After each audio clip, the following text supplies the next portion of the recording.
Today I'll teach you how to fix your Messenger's custom background not working on video call problem. So first thing is just update your Messenger. Sometimes due to lack of update as well it causes this problem. So just go to your app store and search for Messenger. And once you search for Messenger, if it shows you open, that means your Messenger is up to date. But if it shows you update over here instead of open, just click on update to update your Messenger. Once your Messenger is up to date, your problem should be fixed.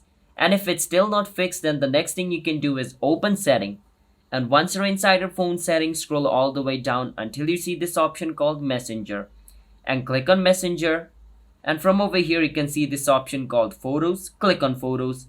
And make sure all photo is tick marked. Because to add custom background on your video call, Messenger needs to have access to your gallery. And if it is on none, that means your Messenger will not have access to your gallery. Hence why it's not working.